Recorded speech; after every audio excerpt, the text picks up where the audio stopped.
Il claque, hein. Vous inquiétez pas, aujourd'hui on va pas parler t-shirt, on va parler animaux fantastiques. Parce que le film, il était vraiment chouette. Et pourtant pour moi c'était assez mal barré vu que je vois à chaque fois J.K. Rowling racler les fonds pour se faire de la thune et que le personnage principal est interprété par un acteur que j'ai beaucoup de mal, mais vraiment beaucoup de mal à voir. Mais au final, le mec s'en tire vraiment bien et l'histoire est vraiment bien menée. Déjà, j'adore cette époque et j'adore le New York de cette époque. L'histoire en elle-même, elle est simple, au moins elle te mène pas en bateau. J'ai particulièrement aimé la rencontre des 4 personnages principaux. Bon, les 3 premiers, c'est de la coïncidence, mais c'est pas un peu what the fuck, c'est pas sorti de nulle part, donc c'était vraiment bien, c'était vraiment normal en fait. Et la 4e personne, elle est amenée par une rencontre intermédiaire en fait. C'est quelqu'un qui va la présenter au groupe principal. Et je trouve ça simple, et c'est cool parce qu'en ce moment on voit que des trucs venus de nulle part avec des raisons débiles de pourquoi tu connais cette personne, etc.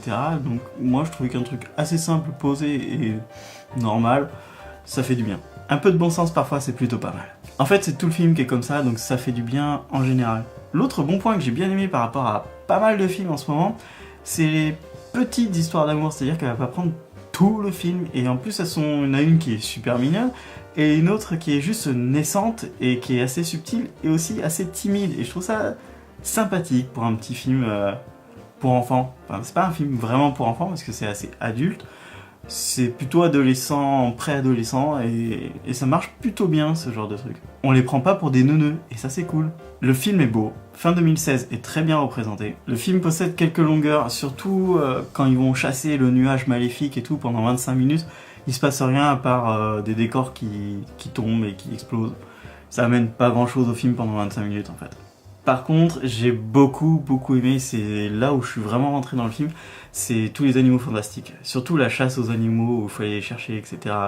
Il y a plein de choses qui sont pensées de façon fun, de façon intelligente, et ça fait vraiment plaisir. Et surtout, les animaux fantastiques sont soit kawaii, ou soit super classe, ils pètent la classe. Le grand aigle avec plusieurs ailes, il pète la classe, je suis désolé.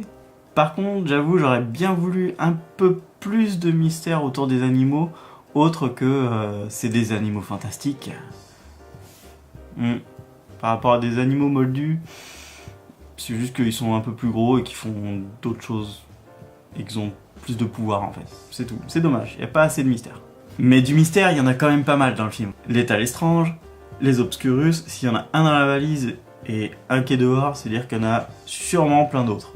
Grindelwald, qui est un personnage très important dans le Potter Universe et qui n'a que 1 minute à l'écran et qui est joué par Johnny Depp, qui a bien pris cher.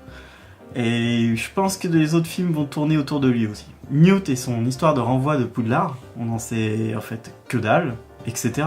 Et tous ces mystères ont fait réfléchir beaucoup de fans qui ont créé beaucoup de théories, et la plupart sont super fascinantes. J'ai adoré aller après le film sur internet, chercher toutes les théories qu'il y avait autour du film, et j'ai passé peut-être 2 heures ou 3 heures à lire tout ce qui se passait. Et c'est pour ça que j'adore ce genre de film, j'adore ce genre d'œuvre. C'est-à-dire que tu finis le film, l'expérience, elle, n'est pas finie. Tu peux la continuer avec toutes les théories et tous les trucs à voir à côté. Franchement, ça me rappelle le bon vieux temps avec Lost, avec Fringe et avec même How I Met Your Mother. À voir et donnez ça à vos enfants. Ils vont pas être pris pour des neuneux et c'est ça qui est cool. Ça et Fast and Furious bien sûr.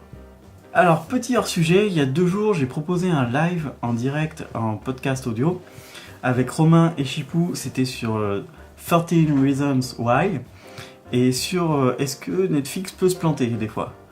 Et donc on a discuté de plusieurs sujets à propos de ça et puis d'autres sujets autour de ça. Donc je vous conseille d'aller voir le replay. Donc c'est que de l'audio, vous mettez ça pendant que vous faites la cuisine ou autre chose. Donc n'hésitez pas à l'écouter et à me dire ce que vous avez aimé, ce qui pourrait être meilleur, et surtout je voudrais savoir si ça vous intéresse que je mette ça sur SoundCloud. Si vous avez des sujets à proposer, je suis preneur. Je vais pas rester que sur du film ou de la série, je vais aussi parler de tout ce qu'il y a autour de YouTube. Donc dites-moi si vous êtes hypé et je vais faire en sorte de sortir des lives avec des invités toutes les 2 ou 3 semaines. Abonnez-vous, tout ça. Tchuss!